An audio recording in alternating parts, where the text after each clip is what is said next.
Rainbow Six Siege is focused on delivering strong minute-to-minute tactical action, and in that way it largely succeeds. The gameplay on offer delivers some of the most exciting, tense, and downright fun multiplayer sessions I've had in quite a while. Whether you're attacking or defending, there's rarely a dull moment. You're encouraged to move slowly, check corners, and listen carefully for anything that might give you a clue as to what your opponents are up to, and when engagements do happen, they're usually fast and frantic, requiring quick judgment as well as good aim. The experience really shines when you're on a team that's actively communicating, and I'd go as far as to say that not doing so will significantly impact your enjoyment. And the level of destruction, with many walls, floors, windows, and doors being breakable in some way, further adds to the tension and unpredictability of many matches, since you never know where other players might try to breach from. When it comes to the PvP action, Siege does a lot of things right. However, the entire package feels light on content. The game ships with 11 maps, which all feel unique and well designed, but since they're on the smaller side to accommodate the fast-paced rounds, it doesn't take long to learn them or know the handful of locations the objectives can spawn. In terms of classes, there are 20 operators to choose from, and while most of them feel unique and have their uses, ones that you unlock last will become more expensive and require grinding, meaning you'll probably find the 2 or 3 you like for each side and stick with them. There's also no region filter, so it's relatively common to be placed on a team of people in completely different countries, which not only means connection issues are more likely to occur, but in a game that thrives on player communication, having teammates you can't understand does nothing but hurt the experience. There's absolutely no campaign on offer, replaced instead with 10 short situations that just reuse the multiplayer maps. They do a decent job of introducing you to the basic mechanics and the specialties of some operators, but they don't come close to the meaty single-player offerings that previous titles in the series have had.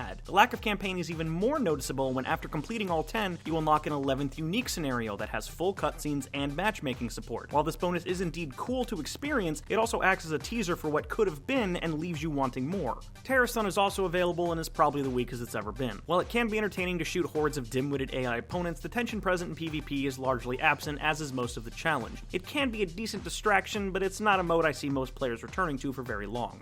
Overall, Rainbow Six Siege is a good game. Hell, it's a great game when you're on a team that's constantly talking and knows what they're doing. Its action is really entertaining, and I keep finding myself wanting to hop on each day to play a few matches, but it really needs more meat to it, and the other modes outside the multiplayer are kind of lacking.